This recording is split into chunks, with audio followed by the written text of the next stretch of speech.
Years in the making, and 3,000 victims later. Welcome to my nightmare. The two greatest legends of terror. We're not safe awake or asleep. Come together in the biggest movie in America. New Line Cinema dares you to see who will win. Why won't you die? And what will be left of them? Somebody please wake me up! Freddy vs. Jason, rated R.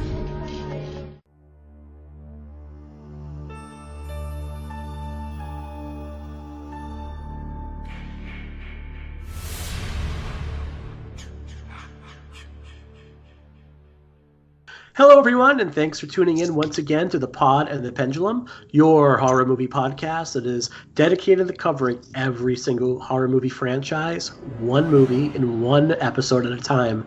Sometimes one movie in multiple episodes, and that's what we're here for tonight. I am joined by my co-host, Jerry Smith. Jerry, how are we doing? I am doing great. I'm excited to talk about this movie. And not Dominic Necros this time. Oh, I think this is going to be all Dominic Necros all the time. We should just rename our podcast that. Yeah, Dominic Necros. We have to, if we were, it has to be the Dominic Necros Experience, I think is how that has to go. Doesn't that sound like a band that would go on tour with like Frank Zappa as the opener? Oh, Jesus, it does. Oh my God, it really fucking does. We are joined once again with our special guest co-host, Alex. Oh my goodness. Alex, can you pronounce your last name for me? This is how this episode's going to go right now. It's okay. It's been a long night. It's pronounced DiVincenzo. Thank you, Alex. So Alex is the owner of BrokeHorrorFan.com, as well as director of a number of short horror movies, including The Horrors of Autocorrect. And I thought we would start tonight, Alex. Why don't you tell our listeners a little bit about Broke Horror Fan and some of your movies? I would love to do that. Thank you for the opportunity. Broke Horror Fan is a website I started, it was 5 years ago now, which is kind of crazy.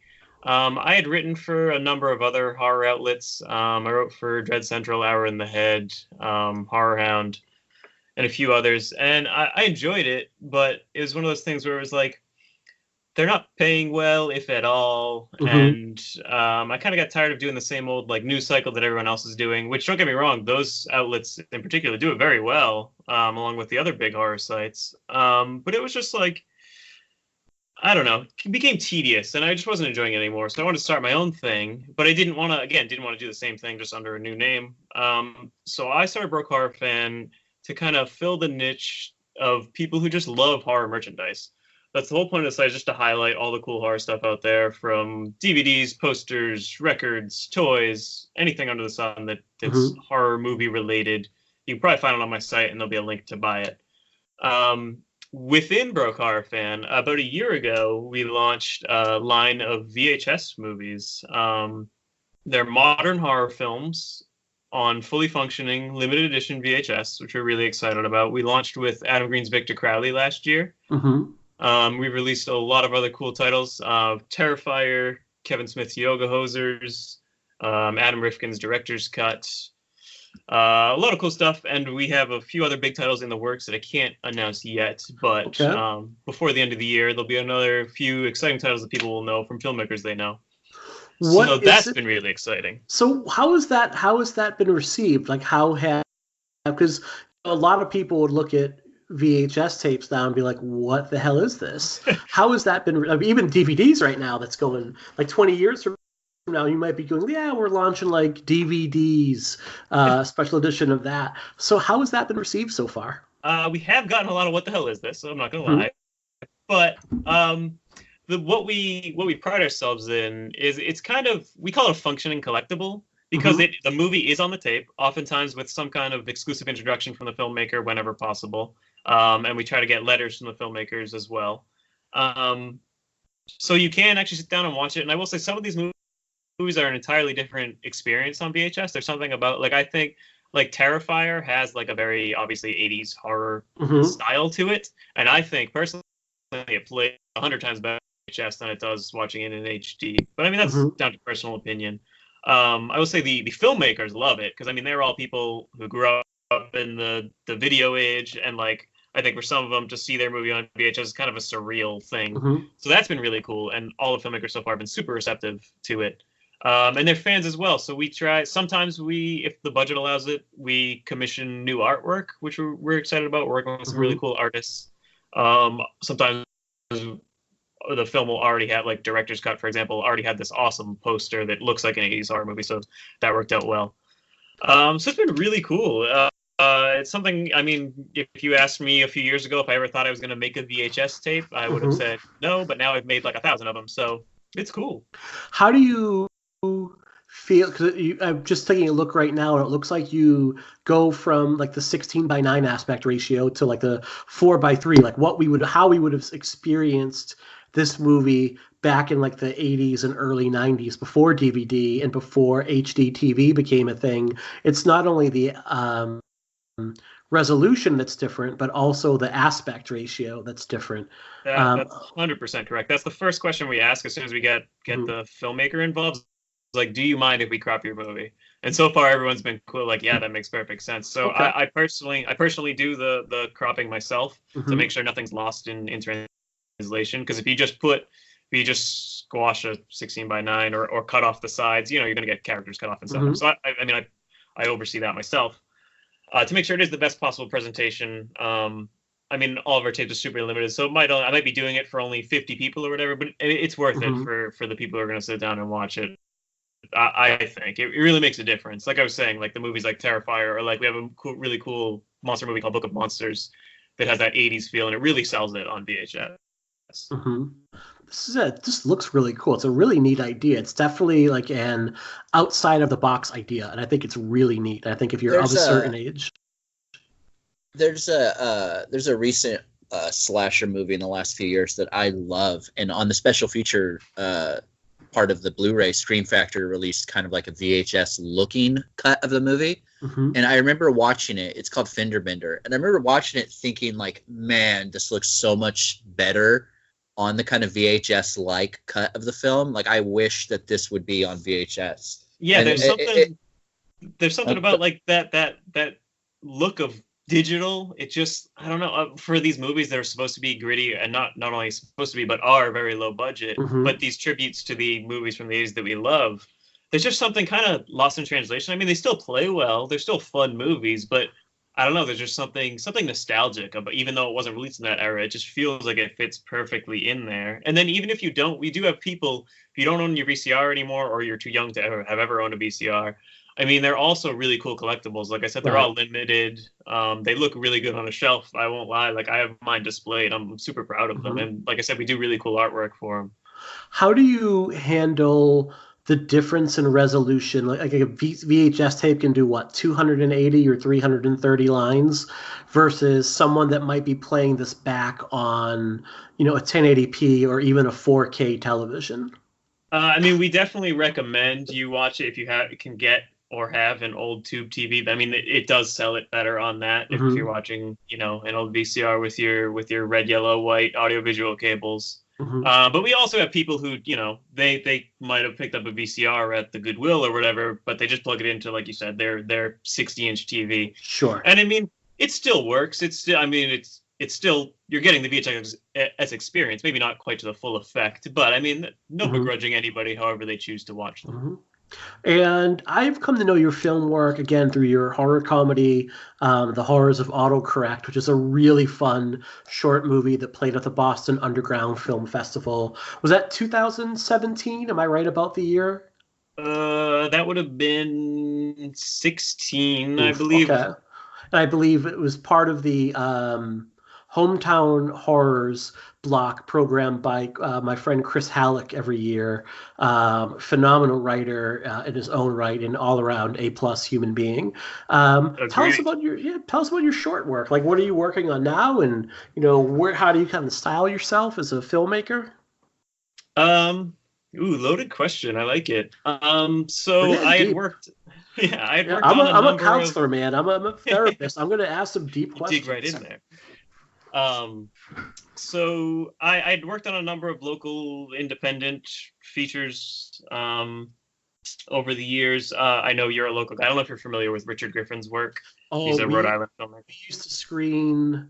I think I screened. I'll tell you a Richard Griffin story after this. Yeah, absolutely. Okay. Well, that's kind of where I got my start, or at least where I learned how to make a movie with no budget, basically, and still make it look halfway decent. Mm-hmm. So after working on a few of his, I was like, you know what, this is some. I mean, I knew I wanted to do it, but now it was like, now I have the resources in terms of people who can help me do it.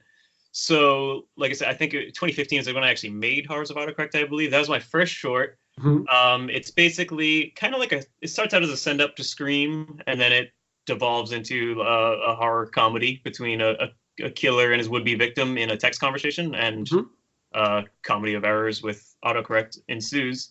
And I'm really proud. It's definitely I look back on it now and I'm like, ooh, there's a lot of amateurish mistakes of like, eye lines that are messed up or just certain things I wish I did better. But I mean, that's the life of a filmmaker. Mm-hmm. But it was super well received. Eli Roth's Crypt TV picked it up. In fact, if you're listening to this and you want to see it, it's only on their Facebook page, unfortunately. It never made the migration over to their YouTube. But if you Google The Horrors of Autocorrect Crypt TV, it'll be like the first result on their Facebook page. You can watch it there. It's only like 6 minutes. Like I said, I think it's fun. It is fun. Thank you. I really appreciate that. And after that, I made a couple others. A movie called Trouser Snake that also played at Buff. And it's exactly what it sounds like. It's like a send up of 50s monster movies, but the monster is a penis.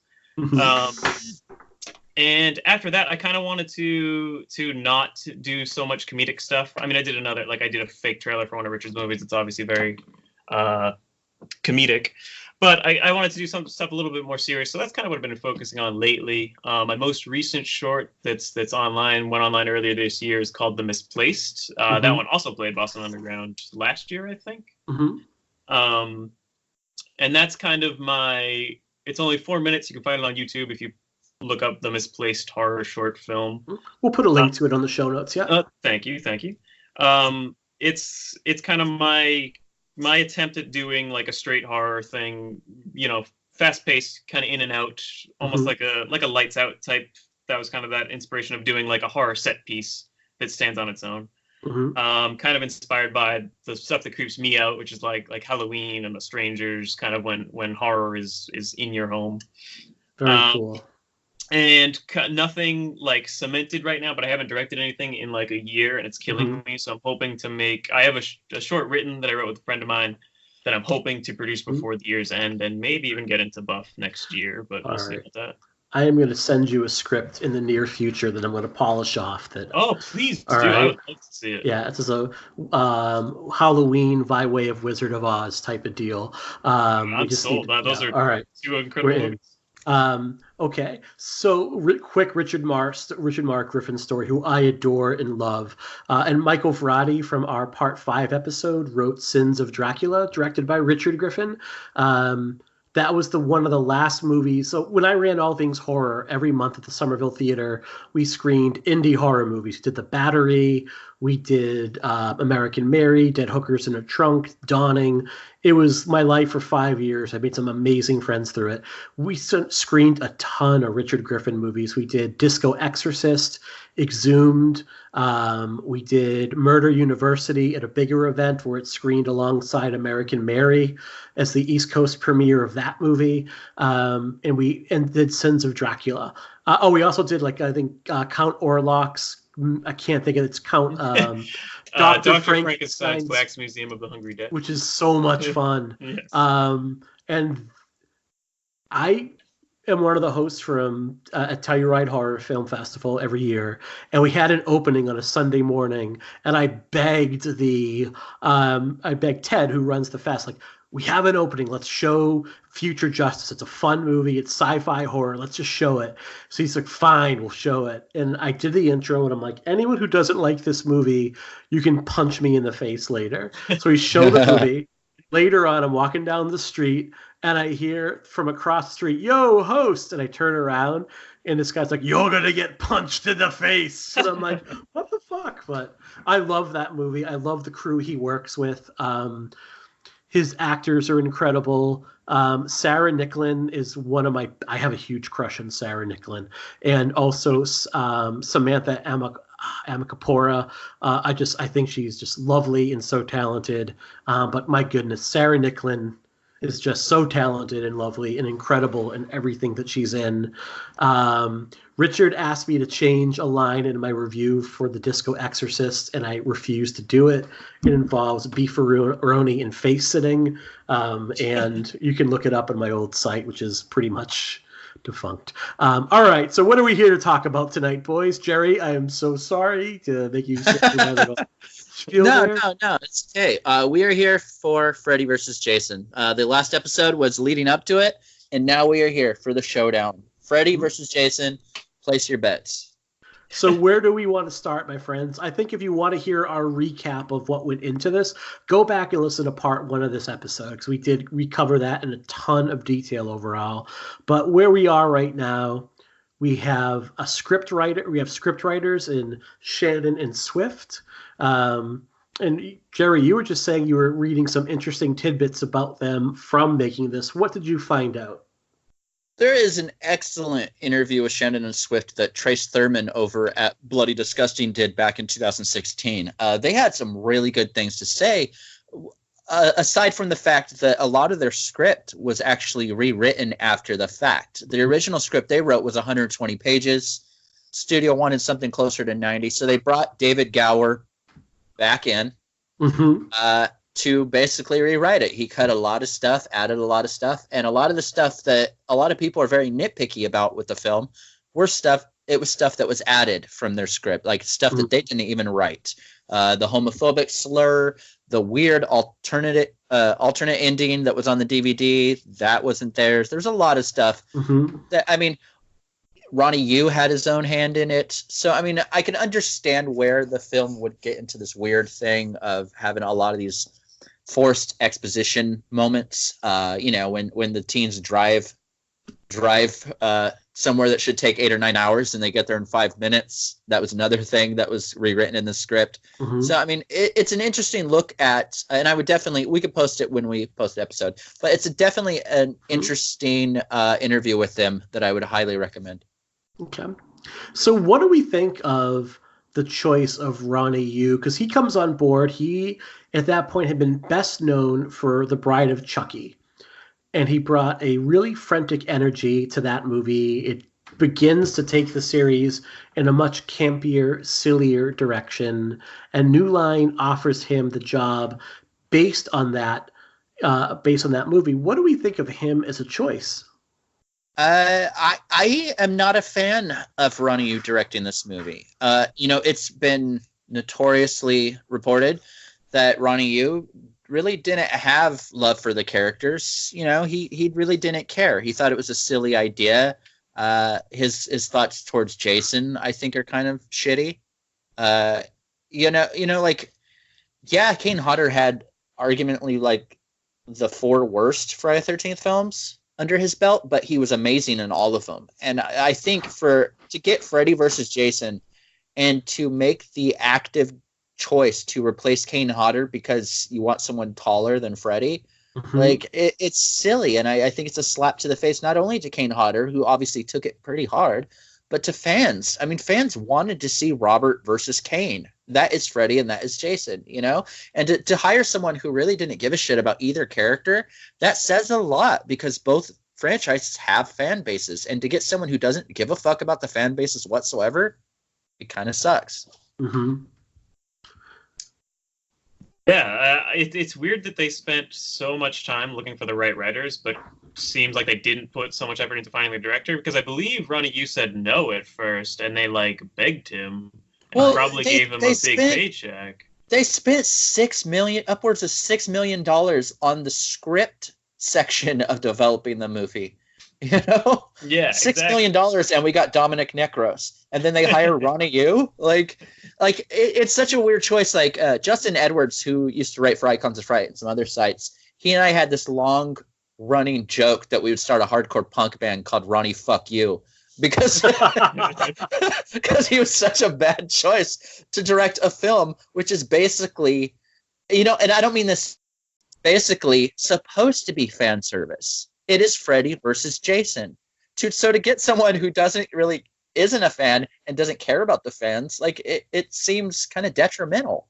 I understand the choice on paper because he did kind of revive the Child's Play franchise with Bride of Chucky. It made a lot of money. It was it's a pretty solid movie. But again, they had so many, especially once they got the Shannon Swift draft, they're obviously fans of the genre, of the films.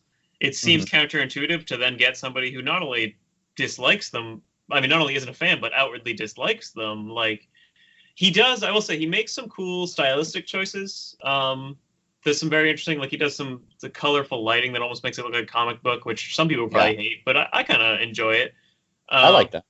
So he brings some cool visual flair to it, but you can definitely feel there's a disconnect with the characters, even though they're written true to form, but the way they're portrayed isn't necessarily true to how we know them.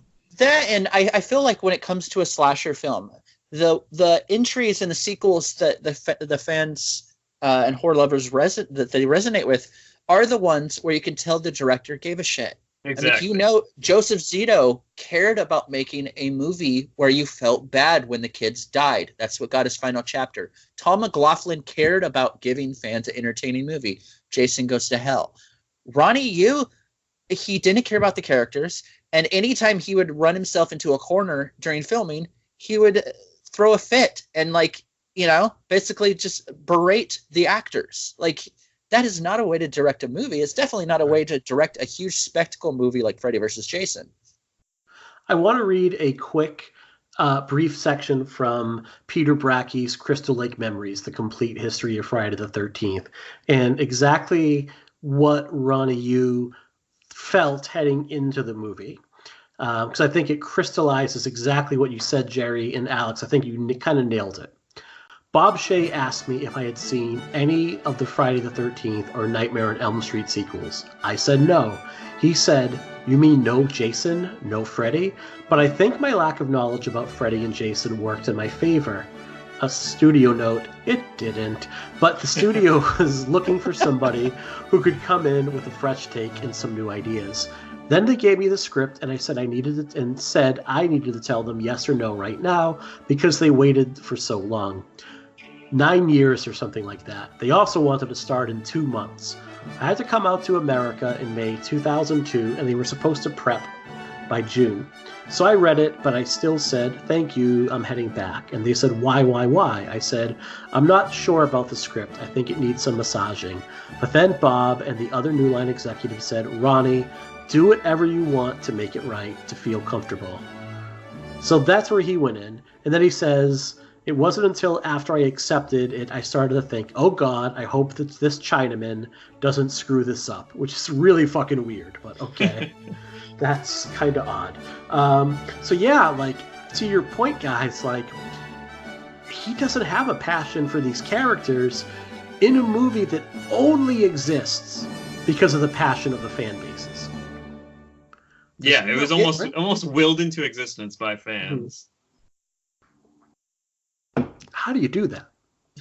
How? And, I understand that, yes, Bride of Chucky is pretty well received. And his movie, The Bride with White Hair, got a lot of attention over here. But you're telling me, and this is a time when Eli Roth is coming to be, Rob Zombie is saying he wants to make movies. There's a number of, Peter Jackson. Could you not have given this to Peter Jackson? You don't Although, think if we got Rob Zombie's... it would have sucked. I know. We would definitely have Dominic Negros. We would have. It would have, but you would have. I mean, I think my point more being is like there's a number of like up and coming young for sure. horror makers here that love these movies. Like, was Joe Lynch making movies by 2002? I feel like he was. Enough features yet, but Okay. He was doing music videos primarily, I think. yeah. Jesus, I am so talking out of my ass this episode already. No. The production of Freddy vs. Jason, I mean, it had its hiccups just like the pre-production. I mean, Brad Renfro was originally cast as the lead, the Jason Ritter role. And, I mean, he was in such a bad place in his life that they had to fire him, like, pretty much not right away. And then we got Jason Ritter, who, I mean, I think Jason Ritter's good in the movie. Mm-hmm. I mean, obviously, son of the great, John Ritter. Who was in Ronnie Yu's Bride of Chucky. Yeah, definitely. And I think some of the casting is good. Definitely some missteps along the way. I think maybe it's the wrong movie for Kelly Rowland. But, I mean, it had its issues all throughout the production. So, I mean, it's going to have its hiccups. But I think when it's all said and done, it is a pretty entertaining movie. It definitely has its warts to it. Mm-hmm. So let's hop right into talking about, I think, the biggest controversy that Jerry, you touched on briefly. Kane Hodder is replaced as Jason Voorhees after playing the role 4 times in A New Blood, Jason Takes Manhattan, Jason Goes to Hell, and Jason X. And I think it's really criminal that Kane Hodder never got a classic Friday the 13th movie to make it and to play the character, because I think he would have knocked it out of the park. Well, not only that, like, you go from, okay, it would have been great, but at the same time, giving Kane Hodder the script, kind of giving him the idea that he has the role, and then he has to find out secondhand that he got recast with a guy that said he was his double in Jason Takes Manhattan, but was only in 1 scene, maybe 2 at the most. Like, that's such you know what I mean? Like, it would leave it such a bad taste in my mouth if I were him. And Alex, I'm interested to hear from you, because at this point, you've never even seen a Jason movie, correct? Yes, the first time I saw Freddy vs. Jason, I'd only seen the first Friday the 13th.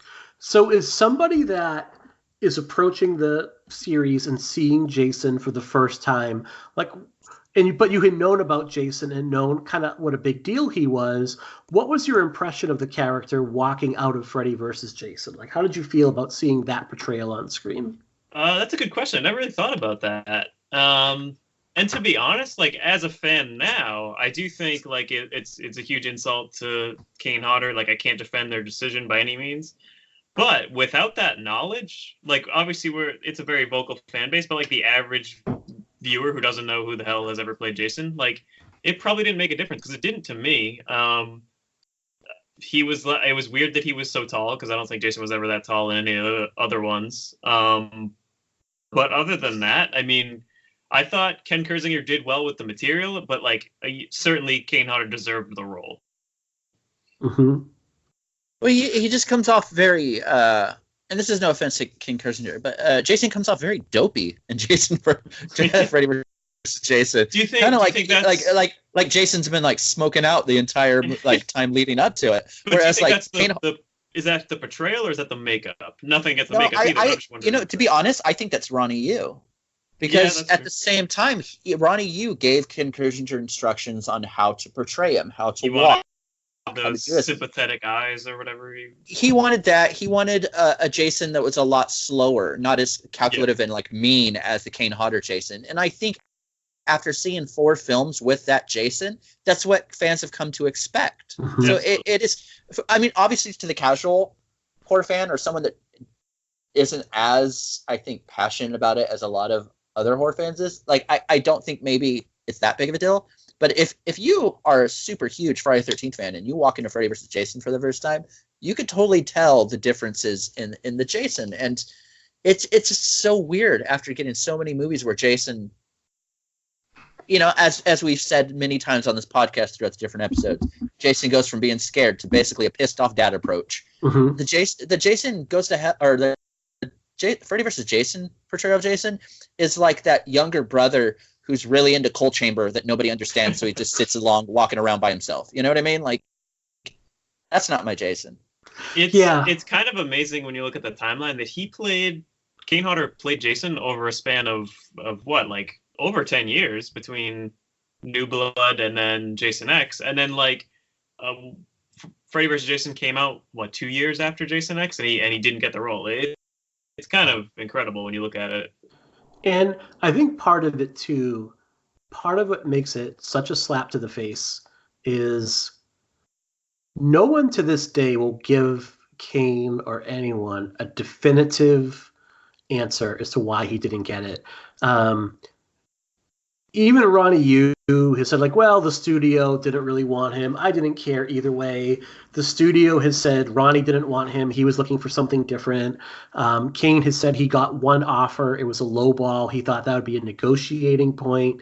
No one has ever said, like, Kane, this is why we didn't give it to you. And it's really heartbreaking, I think, because, you know, Jerry, you had said, like, this is not your Jason. Like, it's okay. The portrayal's not bad. Like, Ken Kersinger is by no means bad in this movie. And I think you could have dropped him into any of the Friday the 13th movies where you had, like, a one-and-done type of Jason, which really it had been up until Kane Hodder. And he would have been fine. Like, I think you would have looked, like, if he was Jason in Part 3, or if he played the role of, like, Part 2 Jason, you would have been fine with it. Like, you would have looked back probably pretty fondly on it. But this is such a big movie. And for someone like Kane Hodder, it's really his first chance to get this real, like, mainstream acceptance. Because you know this is going to be... This goes on to make more than all of the Friday the 13th that Kane Hodder was in combined. And he had made this role his own. He had brought such a physicality to it. Again, I'm going to read a quick quote from Greg Nicotero about Kane Hodder as Jason. Jason is so much about body language. Kane had spent a lot of time perfecting that. Kane really finessed that performance, and there are a lot of people that don't understand that. Certain performers bring a character to life or kill it. So when you see another guy in Jason's outfit in Freddy vs. Jason, you know it's not Kane. I thought it was really sad that he didn't get a chance to continue that. He really believed that his nuances brought Jason to life, and they did. And he's right. I mean, this would have given... This is really part of the reason it's Robert Englund's movie and Freddy's movie, is because, to quote Stephen Culp, it's just a stunt double playing the role. Just a stunt guy. Well, it's that toxic fucking lame ass mentality that a lot of studios get into. I mean, when they tried to recast Freddy Krueger in Part 2 for a few shots before they realized that's a bad idea. Yeah. It's this idea that, oh no, it's just a guy in a mask. They don't understand nuances. There's films that I don't like, but the portrayal of people behind the mask make it interesting. I'm not a huge fan of the second Strangers movie. It didn't hit with me. But Damian Maffei, or however you pronounce his name, was so good in that role behind a mask. You know, you could tell Kane Hodder is playing Jason. You could tell each person's playing Jason. You could tell which person's playing Michael Myers. They're not just men in masks. They're very crucial to how a film lands. They're actors. And I think a lot of the studios forget that a lot of times. They're not just suit performers. They're actors. Well, you could totally tell when you get one or the other. And, you know, and again, I'm not trying to insult anyone, but if you look at George Wilbur in Halloween 4 or 6, or Dick Warlock in Halloween 2, you know who's playing those people. Whereas you watch Brad Lorre in Halloween Resurrection, you don't remember anything about that movie. You know what I mean? And I'm not insulting Brad Lorre. I'm just saying, like, you could totally tell. You know what I mean? You could totally tell who's fitting it. You know it's Kane Hodder when you're watching, you know, those 4 movies. You know it's Ted White if you're watching Final Chapter.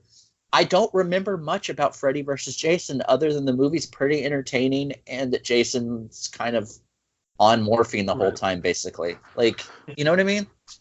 So Kane Hodder, is, to your point, he's more than a stuntman. He is an actor.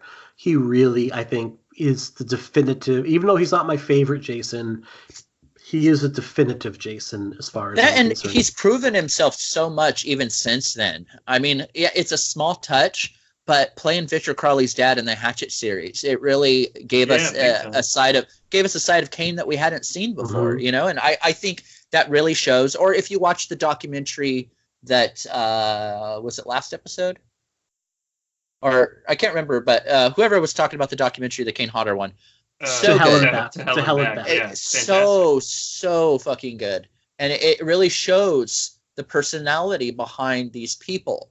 They're definitely not just stuntmen, and that's another reason that I will challenge Stephen Culp to a fist fight till the day I die.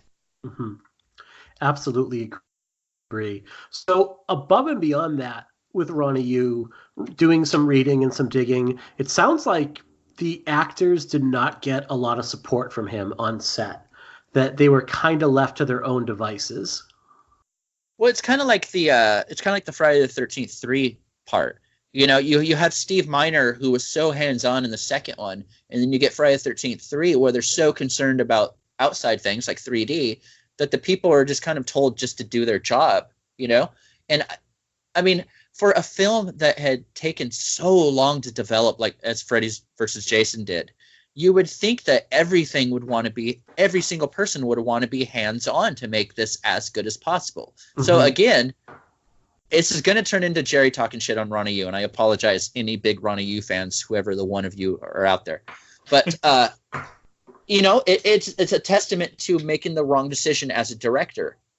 You want a director, especially on a film like Freddy vs. Jason, we've been waiting over a decade for it. You want a director that's actually going to be able to deliver good performances. You know, like an actor's job is not just to act, it's to follow the director's lead. And I don't mean the director telling them what to do, but their guidance, their lead.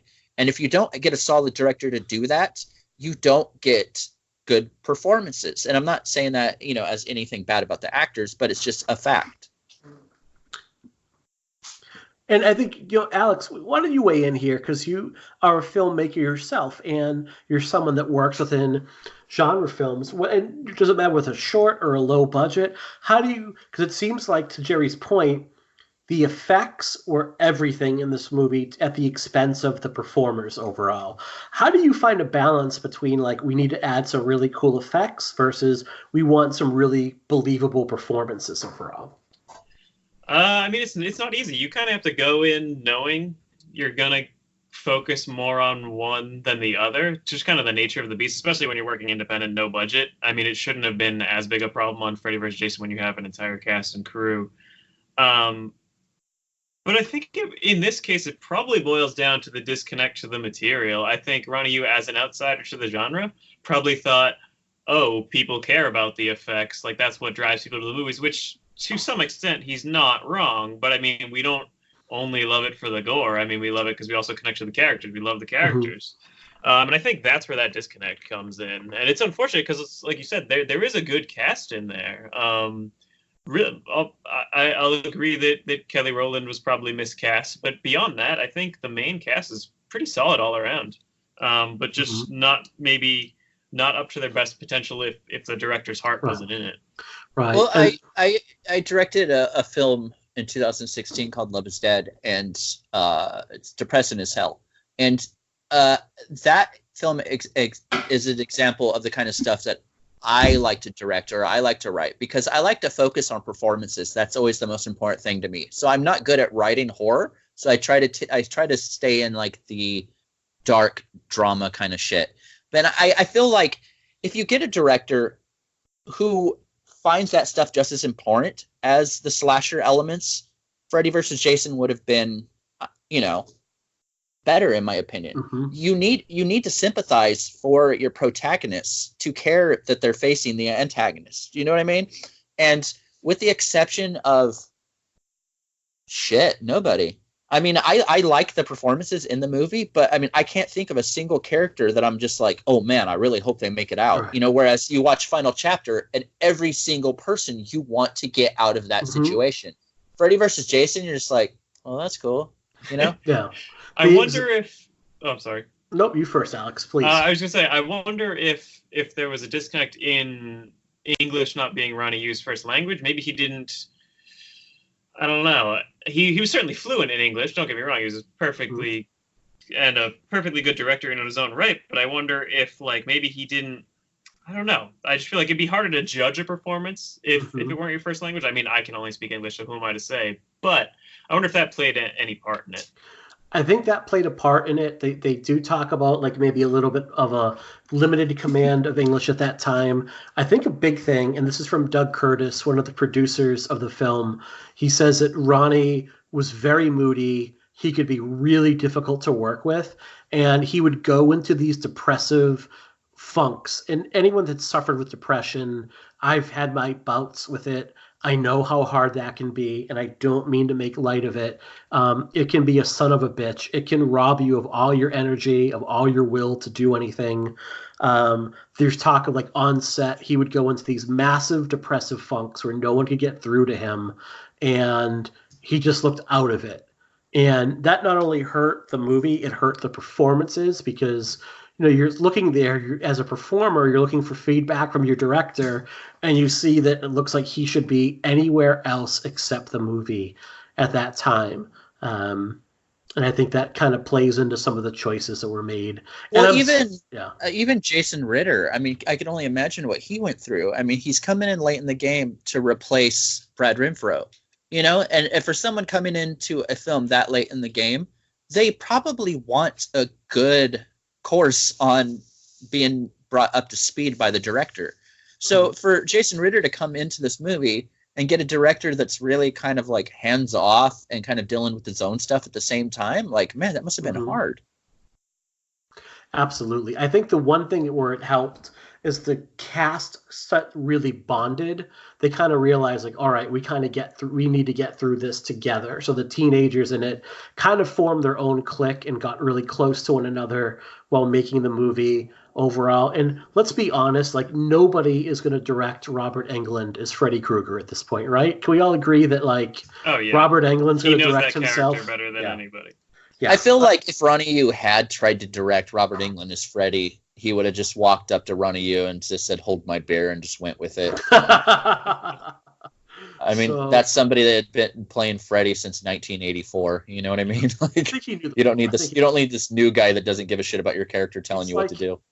It's like every now and then, like when you look at Twitter and someone's like, it's like someone will make a comment and they'll be like, "Well, do you even know about like blah blah blah?" And it's like someone will be like, yeah, he has a doctorate in that field, or he's written definitive works on that field. My favorite is that's my favorite one when someone's like, "Oh yeah, I guess you've seen The Wire." I saw this recently. Someone was talking shit to a guy saying, "Well, I mean, have you even seen The Wire?" Have you even seen The Wire? To David Simon. Like the dude that like produced it or wrote it. It was David Simon, the creator of The Wire. He's like, I think the guy tried to backtrack, like, "Oh, I knew he did the." It's like, no, dude. Yeah. No, come on. Okay, so let's talk about. I think we've shit on Ronnie Yu enough. I think that because we try not to be one of those like let's crap on everything podcasts because that's no fun, and I turn stuff like that off. Let's take a few minutes to talk about the things we like about this movie. And I think Alex, I'd love to start with you because you went into this movie with like the least amount of knowledge of the series and maybe like the least expectations. Like, what about it really appealed? Like, when you look at it now, like what still jumps out to you is like, damn, that really works for me. So I just revisited this movie in preparation for the episode, and I mean, I've seen it countless times because I loved it so much when I was 15 or whatever. But honestly, it works for me. I think the simplicity is key in getting the two characters together because they do exist in such separate worlds. I mean, they're both slashers, but I mean, they're pretty far on the slasher spectrum away from one another. I mean, Freddy is such a divergence from all the slashers. But I love how simple it kept the story because then it still feels like a slasher. So many of those scripts we talked about in the last episode, like there's cool concepts and like cool ideas and very talented writers, but like at its core, they just didn't feel like a slasher movie, or some of them even didn't feel like a horror movie for that matter. So like from point A, like, I was sold on that. And then beyond that, I love the flourishes. I do think the cast is fun. You mentioned that they kind of banded together. And I think some of that camaraderie kind of translates to the screen. Jerry, you're not wrong that no one, you're not super rooting for anyone. But I mean, I think the characterization is pretty decent. They're who's like the blanking on his name now, Chris Marquette's character, Linderman. Mhm. Oh yeah, yeah. Like his was one death where I was like, oh, this still kind of hits Mhm. me. Well, because the whole movie, he's a nice character. And the Exactly. whole movie, he's just trying to be a part of it. And Kelly Rowland's character treats him like absolute shit. And he still Yes. dies for her. Yes. And he Nice. We all Guys, know that Kelly Rowland wouldn't be the member of Destiny's Child that anybody would die for. and he stands up for him. Part of it too, what I really like about him, he stands up. Like he tells Kelly Rowland's character off. Like he tells her, Right, like, yeah. you're making. I thought you used to make fun of me because you thought I was a dork or a nerd, but you really just don't like yourself. I really And I like think that that's a moment. really That seems cool- like almost like a classic kind of like, I mean, it sounds funny to say, but almost like an Elm Street Final Girl moment where it's like Yeah. you feel like this character kind of becoming themselves and standing up for The themselves. film has a decent amount of that. And what's interesting is, I mean, yeah, I joke around about like not liking this movie because I don't really care for it. But with that being said, it has a lot of really entertaining sequences for me. I mean, the cornfield scene, Oh, probably a like highlight of the whole sequence is so good, and those kind of throwaway characters, like the two dudes that are so into like just drinking the Everclear, Yeah. like they're funny. And yeah, you get one of them that basically becomes a Jay from Jay and Silent Bob. Mhm. But that's another thing that was changed. I mean, Shannon and Swift didn't write the character like that at all. That was a studio thing saying, you know what, let's cash in on Jay and Silent Bob characters. The character wasn't written like that in the script, but I do feel like it is kind of funny to follow. Why?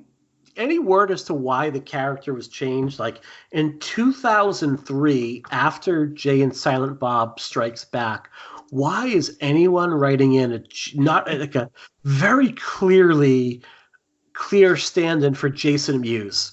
Well, when Freddy vs. Jason went into production, it would have been pretty fresh off of Jay and Silent Bob Strike Back, and I think that was Kevin Smith's biggest movie at the time in terms of box office. So, like, I get the mentality. I mean, it's a terrible, stupid decision, and it dates it so well now, or so poorly, I should say now.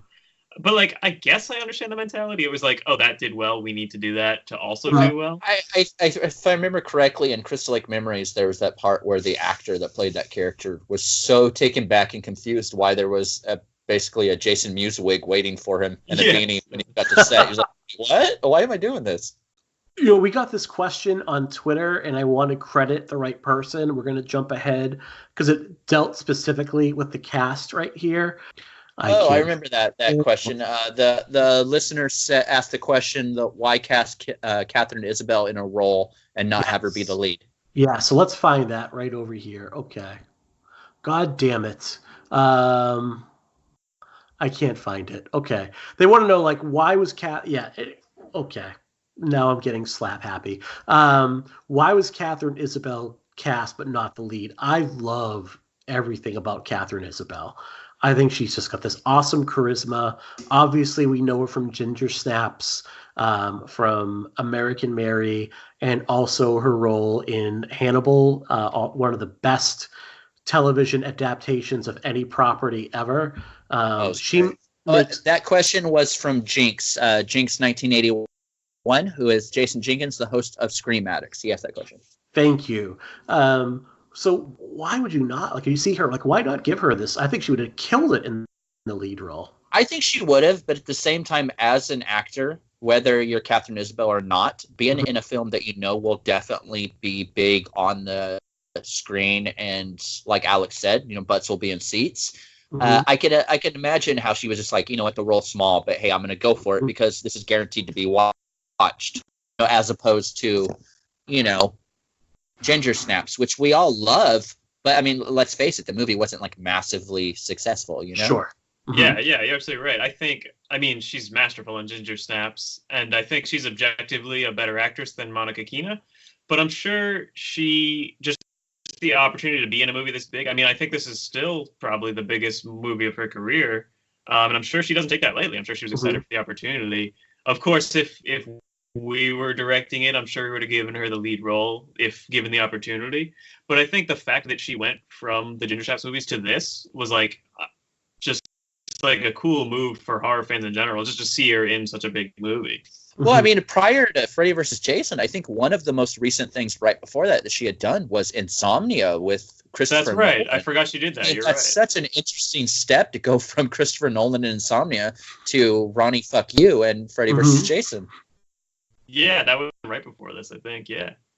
Yeah, and I think Carrie, the TV movie as well, she'd appeared in as well. Yeah. So I find her like just to be such a fascinating and just wonderful actress, and that's a coded way of me saying I have a massive crush. That and Catherine that's Isabel. the scenes that she's in, like the whole sequence with the boyfriend that is such, that misogynistic, toxic bro boyfriend that you want to see get killed. Yeah. So that whole sequence, when she's taking a shower while her boyfriend's getting stabbed repeatedly and folded like a sandwich, like Which it's is one a of the best. kill. Oh, it's great. I think it's one of the best kills in the whole series. Yes. But, I mean, it's such a good sequence, I think. It is, and what do we think of like the way they kind of play her like drinking problem for comedy? I see, that's always been weird for me because, I mean, I'm pretty open about my experiences on this. It's great because I had a listener reach out to me and kind of talk about some of his experiences based on an episode. So, I mean, if I could help, that's great. But at the same time, as someone who alcoholism has always run in my family, and it's been a huge problem for me in my adult years, like alcoholism it's a huge demon that I still have to face every day, unfortunately. So I think just to have it discounted, like, oh, here's some high schooler with a drinking problem, waka waka, like it's kind of shitty, to be honest. I thought that when I saw it in the theater, and I think that now as a 38-year-old person. Like, I think it sucks, and that's not a joke. I don't think that's a joke whatsoever. Yeah, that's something that didn't really register with me when I first saw it, but certainly did when I was, like I said, I just recently rewatched this for this. That's something that I don't think would fly in a movie today, and rightfully so. I mean, it's not something to joke about. I guess you can chalk it up to different times, but it's a weird choice. But I mean, she does well with the role, times. but yeah, well, even different. Yeah, I agree with you 100%. It was different times, but even with that being said, there's a lot of stuff in this movie that I feel like, and I'm not trying to be like, the 2019 police, trying to like make sure everyone's woke. That's everyone's personal journey. But at the same time, stuff like that drinking thing, or the line that I don't know if it's Goyer or Ronnie Yu or whoever used it, the very homophobic slur that's in there. Yeah. I mean, even at the time watching it, it was just like, ouch, like that's rough. And what sucks is stuff like that, or the homophobic slur, all that stuff, like I said earlier, that 100% gets blamed on Shannon and Swift, and they didn't even write that. Shannon and Swift have always been very adamant and upfront about saying, we did not put the faggot line in this script. There's no place for it in our script. There's no place for it in any script. Do not pin this on us, to their credit. What sucks about these movies is a lot of people who they're not really knowledgeable about filmmaking in general. They don't realize that a lot of people get rewritten and it still falls on that person, whether it's Shannon Swift or Todd Farmer with Jason X. How much hate mail has that guy got when that script is nothing like the script that he turned in? Right. It says written by Todd Farmer, but that's very much like a lot of stuff rewritten. And it's the same with Freddy vs. Jason. Like Shannon and Swift, yeah, they wrote Baywatch. I understand that. But I mean, it does have The Rock in it, so I'll give them that. Yeah. But I mean, they're not bad screenwriters. I mean, they wrote the Friday the 13th remake, which I think is one of the best sequels in the whole series. Absolutely. I think it's a phenomenal. I can't wait to talk about that next week because there's a lot to like about that movie overall. There's really is a lot to like about that movie overall. So I could talk about Catherine Isabel all day because I just think she's, again, if you're listening, Miss Isabel, I am married, but I could change that. There are steps we have. So what? I'm married, but I could change that. But no, like, I'm sure you're just gonna really appreciate it. My wife is a huge fan of the Supernatural show, and she makes me wear a Jensen Ackles mask every time we make love now. Okay, so All right, that doesn't happen. Love you, Claire. You're over in England. Is I'll she see really a huge fan of Supernatural? I turned her onto that show and I stopped watching it season 5. She is so all in on that show. What do we think of Monica Keena? Monica Keena is great in the movie. I think. I mean, I don't think she's as solid as a lot of the protagonists we've got in the past. And I overuse the word protagonist just because I really don't like the whole like final girl scream queen kind of label thing. It's just kind of weird to me. But I don't think she's a Ginny or an Alice in Nightmare on Elm Street or any of that. But she kicks ass. You know what I mean? Like Monica Keena's character, she's the person that when everyone's thinking about what to do, she does it. So I mean, I like the character for that aspect. Yeah, I agree. She's not top tier protagonist for either franchise, but I mean, I think she's solid. I don't think she's bottom tier either. I think her performance is solid. Again, like I said, we might have got a better performance out of Catherine Isabel, but we'll never know. I think what we got, like, I'm perfectly happy with. Mm-hmm. Yeah, I think she's pretty solid. I really love her in the show Undeclared. I think she's a great comedian. Yeah, she was great in that. That is, again, from the creators of Freaks and Geeks. Like, that was a show, I think, a little bit ahead of its time. And I thought she was, like, terrific. And I think that goes to, like, how many people came out of that show that went on to have, like, really solid careers. So you think about that. Tons. So it's just, and it's, I think, holds up to this day as a really funny kind of Comfort Beach College comedy. She's also great in another remake that I feel gets unfairly judged, and it's actually one of my favorites, and that's Adam Girosh's Night of the Demons remake. Mm-hmm. It's a fun, irreverent, just, oh god, it's so entertaining. And yeah, Monica Keena is pretty good in that too. I think I've seen that once and don't Edward Furlong. Bloated Edward Furlong is my favorite Edward Furlong. Okay, I need to add that into my like have to watch this again list right now, because I remember enjoying it, but if you held a gun to my head right now, I couldn't tell you a single thing about the Night of the Demons remake. It has one of the best soundtracks ever. I mean, you get Typo Negative, Concrete Blonde, so many great. All right. I need to go back and rewatch this then. And that's, to me, saying I don't remember anything about it. It's not a knock on that movie. It's more like I just don't remember at this point. Okay. Yeah. So we touched on this a little bit in the last episode at the end, but now let's talk about, in a little bit more detail, how do we feel Freddy and Jason are portrayed in this movie? Do we feel they're given enough screen time each? Do we feel that they're portrayed in an accurate way that is true to their characters? What do we think? I touched on this in the last episode. I think of the scripts that we know of, that we have the knowledge of, I think this is the most accurate portrayal for both of them. Maybe some might have been a little stronger in one direction or the other, but I think in terms of capturing both of them in one script that also, is a successful script, this does the best. I can't defend the Jason being afraid of water. I understand, maybe it was kind of a little more metaphorical because he's in the dreamscape and he's afraid of drowning. That argument could be made, but in general, I mean, that's a little off-putting. But beyond that, I think they're both pretty true to form on the page and on the screen. I think Jason is the Jason that we love when Freddy's not around in the movie. When Freddy's involved, I just can't get on board with that Jason. But scenes like the cornfield and stuff like that, where Jason's just mowing people down and not giving a shit, like, it's fun to watch Jason in those. It's the stuff where, I mean, nobody wants to see their favorite slasher have another slasher basically talking shit about him and to him for 90 minutes. You know what I mean? Like, it's kind of like that thing where you could. Are you guys there? Yeah, I'm here. Oh, sorry, I thought you disconnected. It's kind of like that thing where you can make fun of your brother as much as you want, but someone else does. You kind of want to hand them their ass, and that's how Freddy versus Jason is to me. Like, that's I could say really all the things.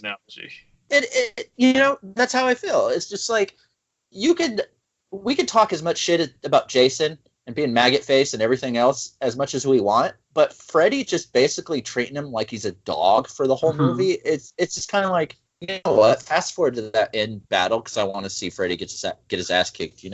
I think it's accurate to how Freddy would look at Jason, but it does make it tough to watch at times.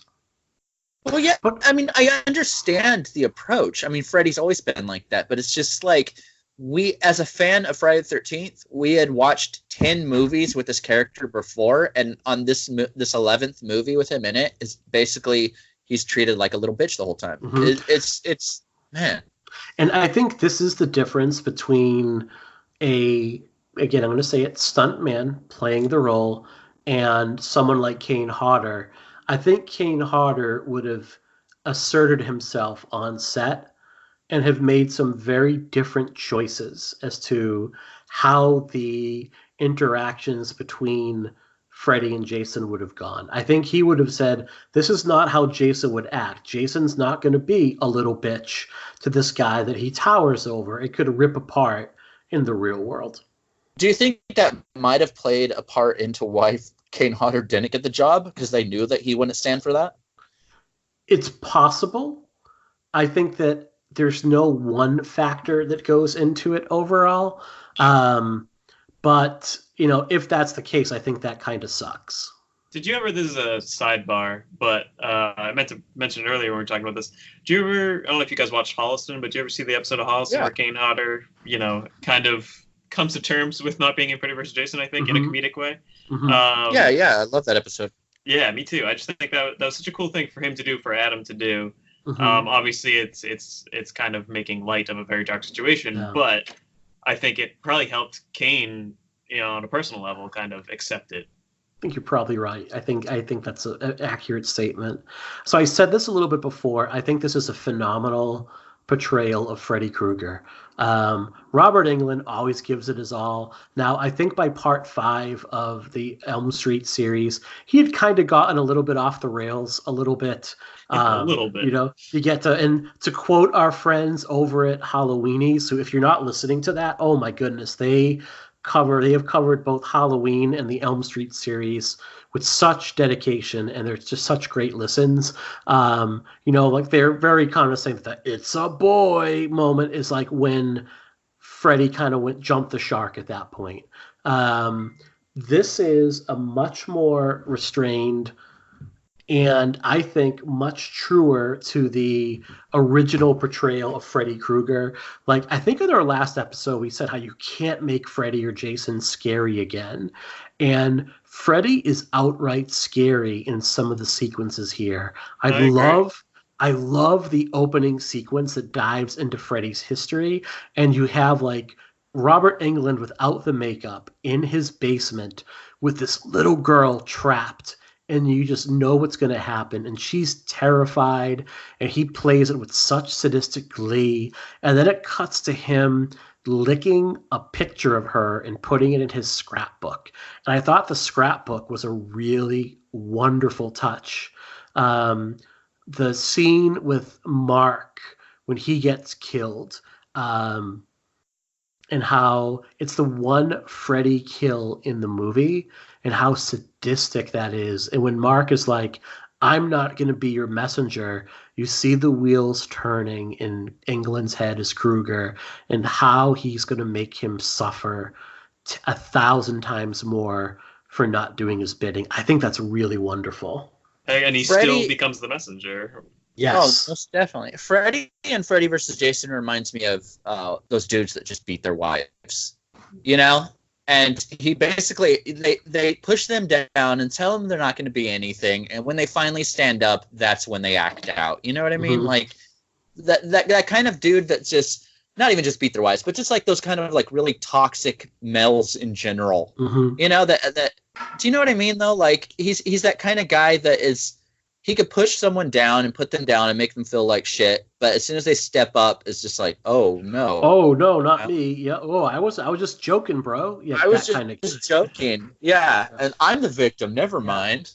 Yeah. It's like the person, like I live, even though I'm in Massachusetts, which is a very one of the more liberal states, thankfully.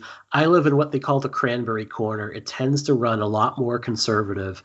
And I pretty much have stopped using Facebook except for their marketplace, so I can like find really cool shit cheap. because like I just found my mental health going right down the drain every time I looked at my town's Facebook page, where you would have like these fucking assholes posting memes of kids in cages and making jokes about it. And then when you would call them on it, it would be like, oh, you triggered, bro? Like, why are you so triggered right now? It's like, well, I'm triggered because you're like laughing about human suffering and you're an asshole. Well, that's the thing. Like, I'm I'm not trying to alienate any of our conservative listeners if we have any. Oh God! If you, I don't mind. I'm joking. Not I'm joking. anymore. I'm joking. I don't. No, mind but what I'm saying is, server listeners. no. But what I'm saying is, it's like those keywords that they like to throw out anytime that you're not even just offended, but sometimes you call them on shit. Oh, you triggered? Are you a snowflake? Are you? Or they throw all these terms that they learned from Fight Club, which is a book and a movie made to make fun of them. Right.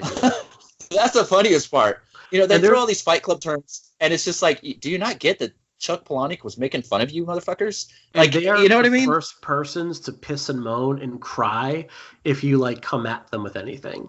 They're the first ones to be like to cry about it, basically. So, all right, let's talk about. You guys have both kind of mentioned in passing. Let's talk about Jason's fear of water. He doesn't have one. No, like I in that same interview that I was talking about with Shannon and Swift, they even mentioned that it was more of a symbolic thing, and even maybe Ronnie, you had meant it as more of a symbolic thing, that is his fear of drowning. So I understand that, but I think maybe it just missed its mark as far as delivery, to where it just looks like Jason is terrified of water the whole time, because he sees any bit of water and he's just like, that scared little boy again. It doesn't come off right. Something feels off. Because like you said, like we had a whole movie of Jason on a fucking boat, right? Yeah. Whole movie of that. He's on a boat. He doesn't care. It's not even that he's just on a boat. He gets into the water. He walks He to New York swims. underwater. He walks to New York he walks to Vancouver under. Right. Who's the fucking swimmer? Why can I not think of his name right now? Because we're 3 hours into a show about Freddy versus Jason. My brain is mush.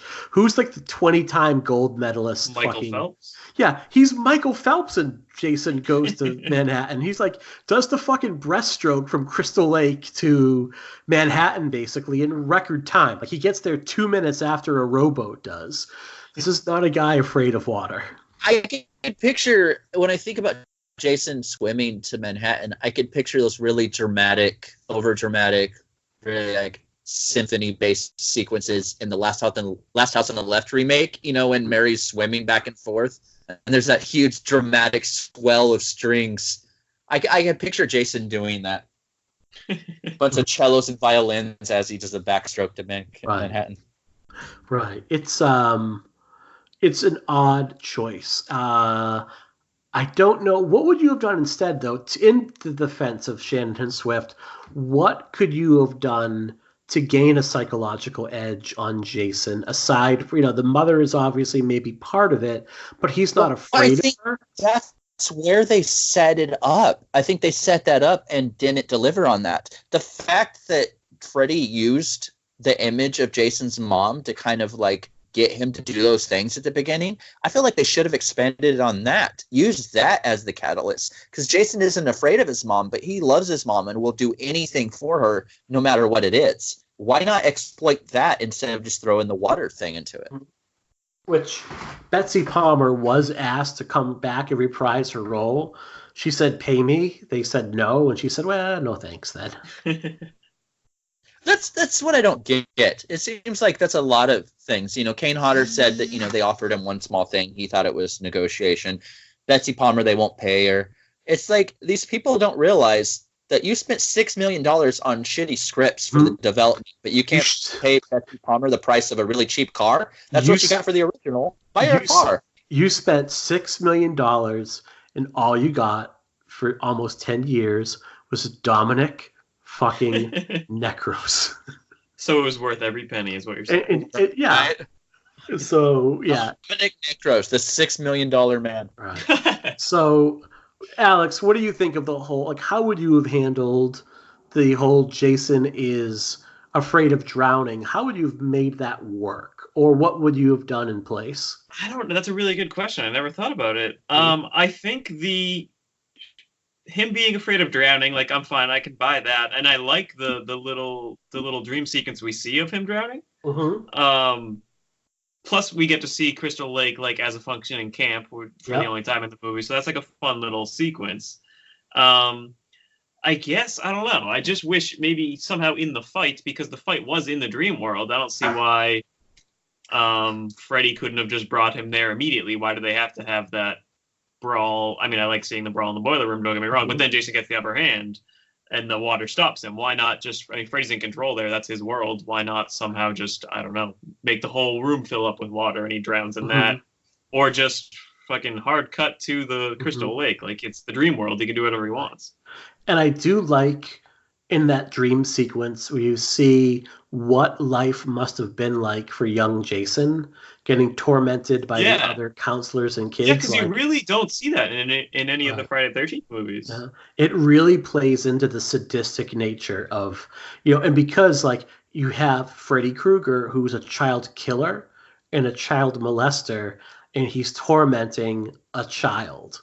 And I think that's really a nice creepy touch. Yes, but unlike some of those other scripts, he doesn't, it doesn't alter their history, but it brings them together, with child. It brings them together, but I also feel like it's a missed opportunity for Jason to get a public defender lawyer again.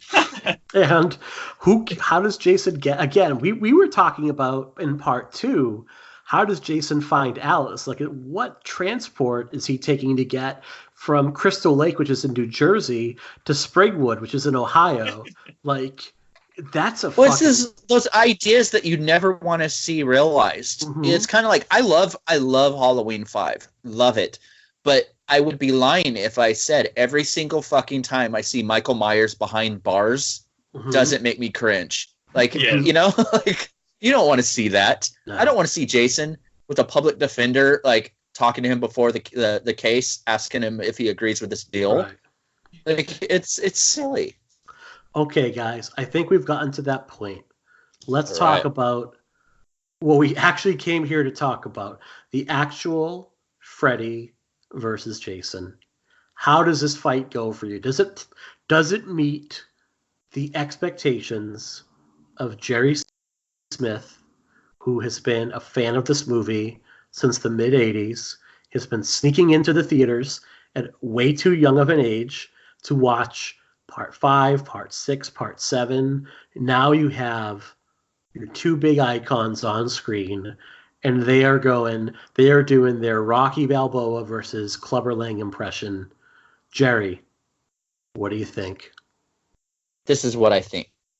Everything that had been leading up to that moment, me watching this franchise since I was a little kid, hyping me up for the big showdown that would eventually come. And while I was in the theater, and while I could watch it every single time and be unimpressed for the movie, that last fight scene, holy shit. Yeah. It is like sitting through Rocky 5 just for that street fighting scene at the end. The fight between Freddy versus Jason, it lands on it in every single way for me. It's the rest of the movie that doesn't, but that fight is so fucking good. This is Hulk Hogan versus Andre the Giant at WrestleMania 3 in the Silverdome. Oh man, when he picks him up in front of 93,000 Hulkamaniacs body slamming the Giant. I mean, that's what this is. It's like Ultimate Warrior and Hulk Hogan at WrestleMania when Warrior beat his ass. Like, oh, I cried. I'm there. I cried. I cried tears of joy. Even though, like, Hulk Hogan we've come to find out is not a great person, I was such a Hulkamaniac back in those days. Like, this is what we've built up to for years. See, I too had been born in parts unknown, so I was rooting for Warrior. Excellent. Hometown hero. And Mick Foley, a.k.a. Cactus Jack. Oh, no, Cactus Jack was Truth and Consequences, Arizona. My bad. So, Alex, you're, like, seeing these guys for the first... Like, you're seeing Jason for the first time. What did you think? Yeah, I mean, my first viewing, I didn't have all the hype behind it of, the legacy of films and the years of waiting. But I was, a little bit young, you guys, so I wasn't seeing those early WrestleManias, but I was big into, this was like the tail end of the Attitude Era of WWE. So I was big into wrestling, and I mean it played out like a hardcore match basically, and I mean I ate it up. I will say again, I don't mean to harp on the old scripts too much, but like in the summaries we've read in Clash of the Titans and all that, I mean it seems like none of them have as some of them have like these epic final battles whether they're in hell or whatever, but they seem to be like over in 30 seconds pretty much, whereas this one, I mean it's a good chunk of it. It's like a 10-minute fight scene, and it never gets boring. They change settings like 3 times, like organically, and it's just I don't know. It's the perfect payoff. I mean, like when you think Freddy versus Jason, this is what you want, and it delivers on that tenfold. That initial standoff with them as like the little boathouse they're in is erupting in flames. Yeah, and they're facing one another down. Like how that is not a Mondo poster that nobody can get their hands on except for like 50 people who buy all the copies and then sell it for 10 times the price because they're assholes. How that's not like a Mondo print that we all have on our wall is beyond me. It is such a good moment. I remember when the trailer was first released, I had to download the trailer from AOL on my 56 modem, and it took like 4 hours just to download the trailer. And you had that huge moment, that place your bets moment in the trailer, which I don't even think is in the movie. It's not in the movie. Yep, you're right. Which I think it was such a good. It's a great trailer line, but I think it would have been cheesy in the movie. I'm kind of I'm not super bummed about it. It like hypes you up. I mean, it hypes you up, and that trailer just gets you that feeling of like, holy shit, what am I about to watch? And like I said, I'm not the biggest fan of the whole movie in general, but I mean, man, that end, I love it.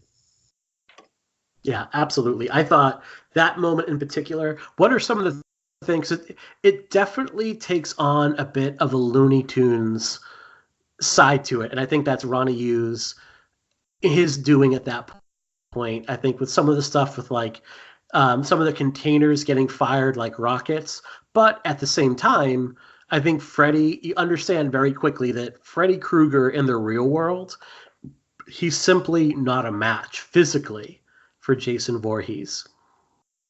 Well, that they have that really great moment in it, and it's right after the awful homophobic moment. But that moment where Kelly Rowland's just talking shit to Freddy nonstop, and Freddy just has this like really devious look on his face, and he just kind of like winks at her and like motions behind her, and then Jason just takes her out, and it goes right towards the fight. Like I love it. Yeah. I don't think I ever noticed before, or at least not consciously, like how many people on wires just get like hit and then get thrown 50 feet. Yeah, it definitely kind of feels like a comic book or like a Looney Tunes, as you said, in that regard. Well, and there's so much blood.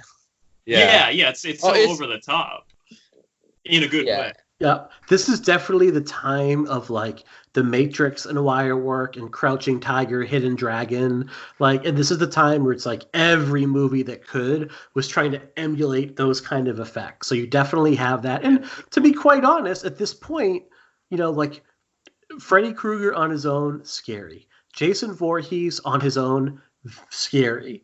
Freddy versus Jason in like a winner-take-all match, there is something silly about it. There is something a bit comical. Here's the deal. It's silly. It's silly until the very, very end, which is, in my opinion, a scary-ass ending. When they're on the dock. Okay. When they're on the dock and someone starts walking up and you see the machete and you think it's Jason, it ends up being Freddy. And he has this look, this evil as hell look, and it's terrifying. It's this mad, pissed off, I'm going to murder you look.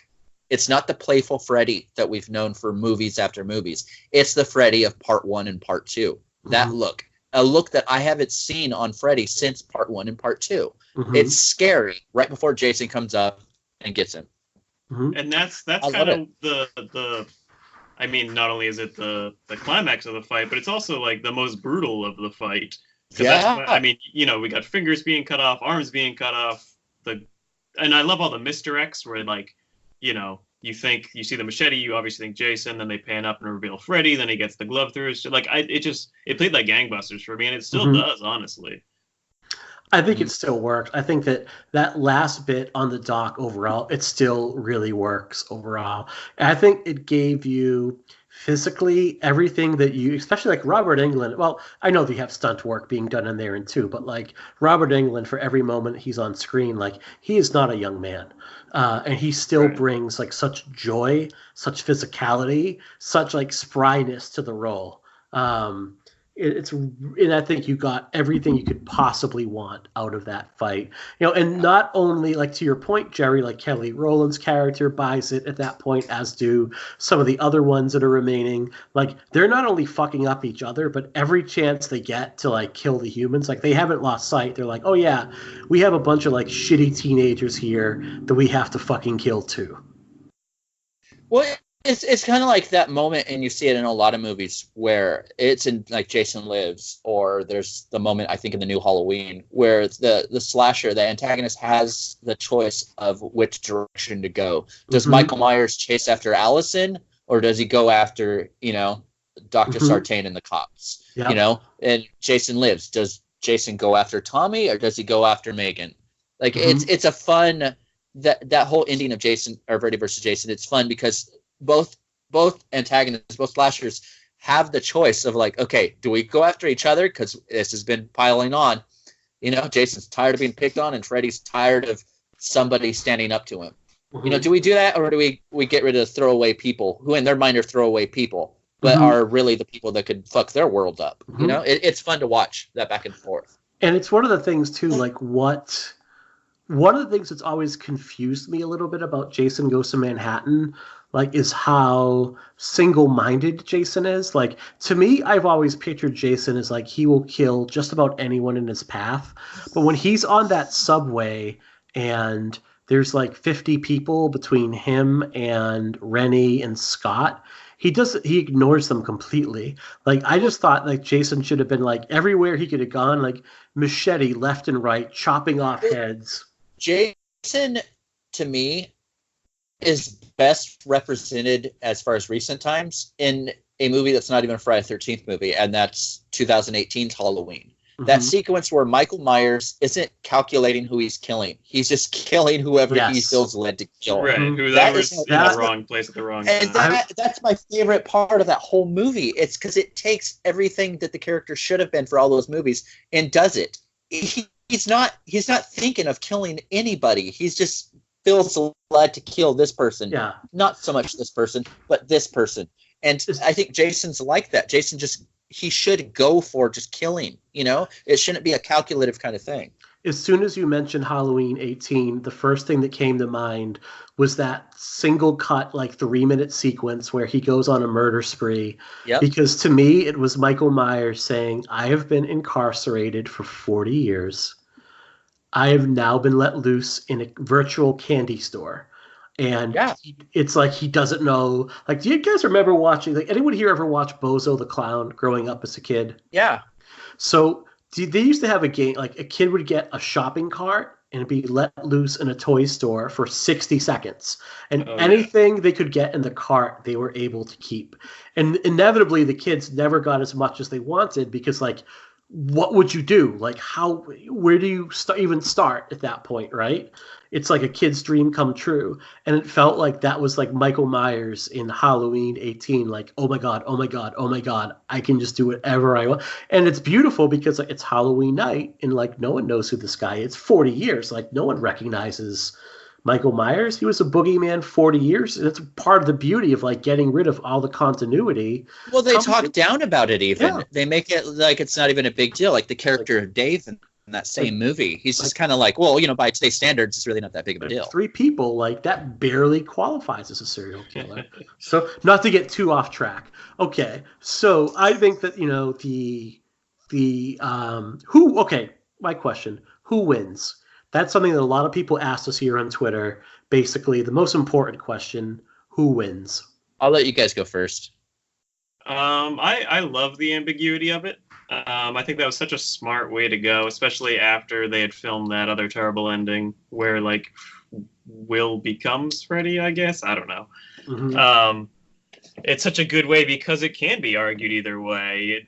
Like, you know, if you're a Jason fan, you're gonna think Jason won. If you're a Freddy fan, you're gonna think Freddy won. I'm probably a little bit more of a Jason guy, but I mean, objectively, seeing Freddy wink, that leads me to believe Freddy is still alive, and this scene that we're seeing is in Jason's dream because it looks dreamlike with all the fog and everything. So I think I'd vote for Freddy. I think the real winner is the friends we've made along the way. This guy. So, all right, Jerry, you're up. Okay, and I don't mean to keep bringing like the toxic white male analogies into it, but the ending of Freddy versus Jason reminds me of that. How, say, a woman that's been abused by her mate or someone finally gets the balls and steps up and defeats the hell out of that person. There's always that bastard that still needs to talk a little bit more shit, even though he's just got his self handed to him, you know? And that's what the end of Freddy versus Jason is. Jason's holding Freddy's head, and Freddy just has to give us that wink because he just got his head fucking chopped off. But hey, he won, you know? Like, Jason wins. Jason wins. Freddy is the bagel guy, that wicked short dude that Freddy gets his head... is definitely the bagel dude. Oh my man. God. You're not my father. Yeah, he's the bagel guy that gets his he talks a lot of shit, gets his head handed to him, and then is like on the news being like, I don't like your attitude. And then like, gets a fucking reality show. Oh my God. Right. 2019 is really the fucking worst timeline. It's really time when we most need a new Friday the 13th movie and we can't have one. We get the fucking I feel like if Freddy was a real person and he came out in 2019, he would end up with like a rap contract. Right. It's like, you're a pedophile, you kill people, but hey, catch me outside. Like that would be Freddy. He would be that bastard. We're gonna get a reboot. Why didn't the bagel? It's too bad the bagel guy didn't come out sooner, because he could have played like Chucky in the new Child's Play movie. They wouldn't even needed a little doll.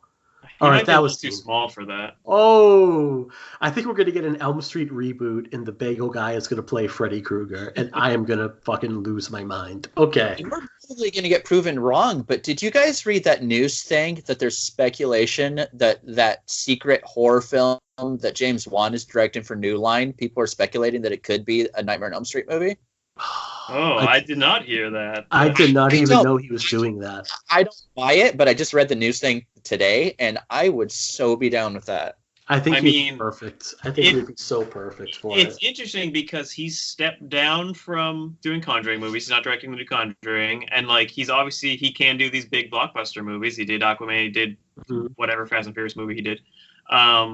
So it stands to reason that like the only thing that would get him back in the director's chair for a horror movie would be something like pretty huge. So I mean, it could be.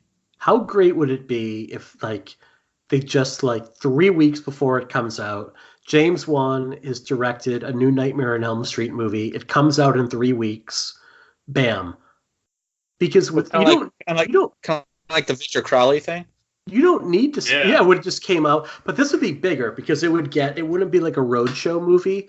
It would be a huge. Well, they tried to do that with the Blair Witch, kind of. I mean, they announced it as The Woods and then announced it as Blair Witch, like 2 months before it came out, and I think then it did poorly. So I don't think unfortunately, a studio is going to take a risk like that. But I mean, it would be amazing. Here's the difference, and I say this is like my big three, my favorite 3 horror movies of all time are American Werewolf in London, The Thing, and The Blair Witch Project. The Blair Witch Project is still the most scared I've ever been, and I cannot wait to finally talk about that movie in depth. People hate that movie. Like, even though it made a shitload of money, I hate them. People hate that movie. And it was pretty much a dead property. People love A Nightmare on Elm Street. People love James Wan. So you don't need to spend $50 million in marketing. You just need to give me a date. Let me know that Robert Englund is back in the role. Just let Robert Englund have one more go at it. And then, you know what? Have that be the last Freddy movie. Make Elm Street movies without Freddy Krueger. Yeah, I mean, it's the same thing I said about Freddy vs. Jason. The title alone, if you have Nightmare on Elm Street, you have James Wan, and you have Robert Englund. I mean, that movie's going to sell. That's going to do business. Oh, okay. Definitely. So, all right. So I think I would say like Jason wins the final fight. It's almost a draw, but when you're carrying around someone's severed head, it's hard to like not call you the winner at that point. I think Freddy is going to forever torment Jason verbally and be like a real nudge. But you know, it is fucking hard to not be declared the winner when you're carrying around some dude's severed head at that point. I want a sequel to Castaway. I want a sequel to Castaway with Jason stuck on an island just with Freddy's head. Excellent, excellent. So the last thing we'll do here tonight, folks, how does Freddy versus Jason do at the box office? Does this 10-year journey pay off? I would say so. It's the most Definitely. Successful on a $30 million budget and probably another $20 million to market it. They start doing some really fun shit, like they have a weigh-in at Las Vegas, they have a press conference, it becomes a brouhaha.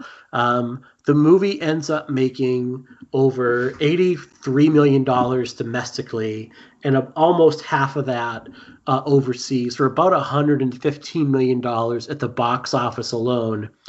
And it makes a shitload of money on DVD as well. Like they sell a fuck ton of movies overall. So this movie is a massive success.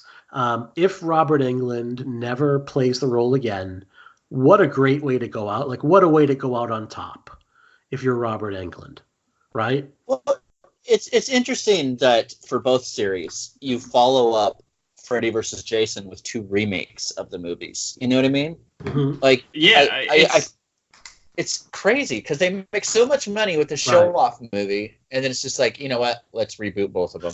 And there so many really ideas. hard. They tried really hard for Freddy vs. Jason versus Ash, and it seemed like it was going to happen for a while, but I guess Sam Raimi wasn't playing ball or wanted too much creative control that the studio wasn't comfortable with, whatever the reason may be. I don't know if you guys ever read the comics, but they're actually really fun. Great. I really wish we got the movie because, I mean, it seems like in the same vein, more or less, but with Ash in the mix. I think it would have been awesome. Sam Raimi, especially coming off the Spider-Man movies, having creative control over a property with Robert Englund as Freddy Krueger is, I think, every horror movie fan's wet dream. Yeah. Right? Just start printing money at that point. So that's sad that didn't happen. There was talk of like at the end of this movie, Pinhead was going to appear, and that would lead to like Jason versus Pinhead. There's all sorts of ideas that kind of come to pass. And like you said, Jerry, I actually put this in my notes. Like this movie makes more money than either of these franchise ever had at any point, even at the height of their popularity in the 80s. So naturally, the next time you see Jason Voorhees and Freddy Krueger on screen, they're rebooted with none of the original participants having any sort of involvement whatsoever, of course, as you do 6 and 7 years later. Yeah. It's kind of amazing that even if, I mean, I know they actually put money into developing Freddy vs. Jason vs. Ash, and that fell through ultimately, obviously. But it's kind of amazing they didn't just fall back on, well, wait, we made it work once. I mean, we'll just do Freddy vs. Jason 2. Granted, I don't think it would be nearly as successful because we've already seen it. They'd have to really, rework some things to make it exciting again. But it still seems like the money it brought in, like it would just be, a license to print more money. Right. Mm-hmm. Absolutely. And you just think like everyone in Hollywood likes money. I mean, like, I don't, I hear good things about it. I'd like to have some someday. I would love to have some money someday. So listeners, send us money. It's like, how do you look, you have 20 other scripts you can fucking dust up and work from. Yeah. It's like, I don't, get us some Dominic Necros. Yeah. Sad Dominic Necros. Give us that Dominic Necros money. All right, folks. So let's answer a couple questions that we had gotten right here, and then we're going to sign off for the night. Alex, you are such a fucking trooper, Alex. All right. Thank you guys for having me. So from username Chief Broom, Chief_Broom 73, he wants to know if anyone here at recording the show has screamed, "Not my arm." None of us have screamed that at this point right now. Okay. Let's see. Same gentleman Worst issue for you guys. I am going to go with too much exposition, dialogue by Freddy, other characters, and how did Jason get out of hell? I actually don't mind. I don't mind the Freddy exposition. I think his opening monologue, it's a little weird because he's kind of speaking directly to the audience, but I think it's a pretty effective way to catch everybody up to speed. And I love the greatest hits of the Elm Street recap. I loved it. How it was done too. Absolutely. Yeah, it kind of reminds me of the beginning of Friday 4, where they're use the campfire story and the best moments from the previous 3. But Elm Street never really got that, so I really love that. And beyond that, I don't think Freddy has too much exposition. And I like, which we touched on earlier, he has some wisecracks, but nothing like Freddy's Dead or Part 5. It's much darker. I think the biggest problem I have overall is a problem I have with a lot of horror movies from this time that continues. I love Catherine Isabel. I love Monica Keena. I thought Jason Ritter was very well done. He gives a very good performance. I just don't care about the characters. Yeah, and I think a lot of that has to do with a lot of the rewrites. You had everyone trying to get their own agenda through. The New Line people wanted more Freddy. The other people wanted more Jason. They wanted the characters to be like this. They wanted the characters to be like that. So a lot of it gets lost. It goes back to that Shannon and Swift thing. They turned in a script that was 120 pages, which is basically be 2 hours. They needed it. They were told to trim it down to 90. David Goyer came in, and what he did is he trimmed so many subplots and character development moments. He took out a good amount of stuff that would have summed it up. And how do they fix it? With basically Monica Keena basically telling the viewer what's going on. Right. And that's my biggest issue with it, is that because of how much was chopped out of their script, it relies on Monica Keena basically explaining everything to everyone. And I think that kind of talks down to your audience. And I kind of think too, know your audience, because the people that are walking, they, by and large, know Freddy and know Jason. Alex, you being the exception, but by and large, I think even walking in, you had a pretty good understanding of the characters. Right. Yeah. This is not Hamlet. Yeah. If you wanted to do Hamlet versus Macbeth for a movie, then you might need a little bit more of an explanation. But that's not what this is. And I think to Jerry's point, filmmaking 101, good filmmaking 101, it's show, don't tell. And we have a lot of telling instead of showing. And that I do think is a fault, maybe not the biggest one, but I do think Monica Keena kind of walking the audience through everything is a bit much. But I also understand, from the student's perspective, and even just making my own movies, to put it bluntly, there's a lot of dumb people out there. Yeah, there really are. Right. So you do have to play to the lowest common denominator sometimes, and put things that over-explain things so the idiots are on the same page as everyone else. And I think there was a little bit of that, but certainly in the streamlining from 120 pages to 90, I'm sure the vast majority of that was character beats that would have made these characters more well-rounded, less one-dimensional. And it's unfortunate that we lost that. Yeah. Last question, and then we're done. All right, last oh my question. God, Let's do this. 4 hours on Freddy versus Jason. Dude, right? All right, from JD Tex at Julius Barthélemy. I am mispronouncing that. We kind of touched on this right now. So if this movie was so successful financially compared to most of the previous entries, why was there no sequel? Because it took a decade. Too many cooks, and because it took over a decade to get this one made. Yeah. Too many cooks. Too many people thinking they had to be the smartest person in the room. Robert Englund's also a little bit older, so it might be tougher to have him. I'm sure that being in this makeup, it has to be grueling, even in your 20s, let alone being, I think, in your 50s at this point. So. Yeah, there's no doubt that the Monday morning after this opened and was making bank at the box office, there was meetings about a sequel, and I'm sure they continued probably for years before they finally gave up. But it's unfortunate because I love the original continuity of both films, but also, I mean, it was a sign of the times. All the slasher icons or horror icons or horror properties, whatever you want to call them, were being rebooted, and most of them successfully, maybe not in terms of storytelling, but in terms of finances. And I mean, that's kind of the studio mentality, is like, whatever's doing good for other people, we're going to do it too. So it's a proven formula, which kind of bit them on the ass for Elm Street, but that's a whole nother story. So speaking of reboots, Jerry, why don't you tell them what we have coming up next week? All right. Next week we have the Friday the 13th remake, which is a sequel that gets, I think, a lot of criticism unfairly. I love the movie with a passion. I also think it's one of the best portrayals of Jason. Derek Mears is great. We have Ryan Larson from Ghastly Grinning coming back. Last week I made the mistake of saying he was coming back for this episode because I had my schedule thing mixed up. But Ryan Larson is next episode for the remake. I hope you guys enjoy it, and that will be the final Friday the 13th episode. We are saying goodbye to the Friday the 13th series. After it seems sad. I feel like we're gonna have to play some sad, like, we're gonna have to play as we end the last show on Friday the 13th. Is we're gonna have Harry to have, Manfredini's theme from the end of the first movie. We're gonna have Green Day's like Time of Your Life playing into that. Like the end of every. Do you remember how many?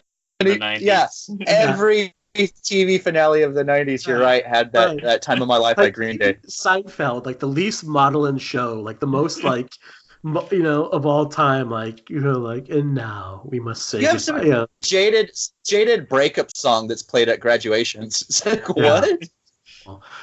Jerry, would you mind? I'm gonna edit this part out. Would you mind if I put an ask on Twitter if we could get like a female guest too? Because we've had no females. Yes. For Friday the 13th. I would prefer that, and like, to be honest. we've kind of like priding ourselves in being diverse, and it's like we don't want to be a straight white male, a white male podcast. And we've had like 12 white males on for every. Yeah. No, I've asked some women, and they've been like, I'm just not a Friday the 13th fan.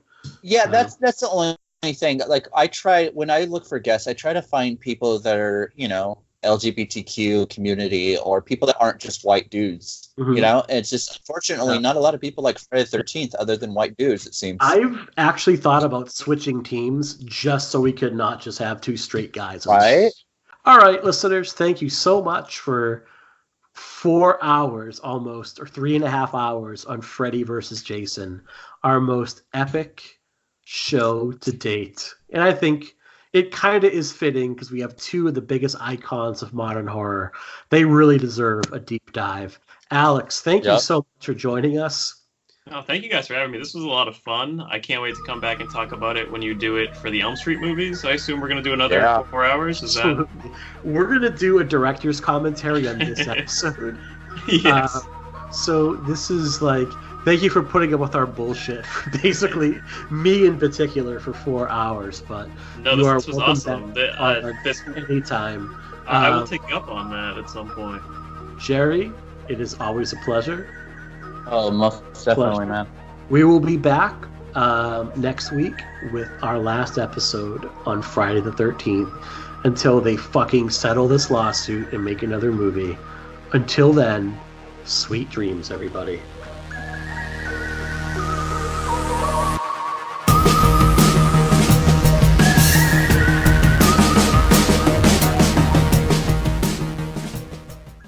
Dominic never is forever.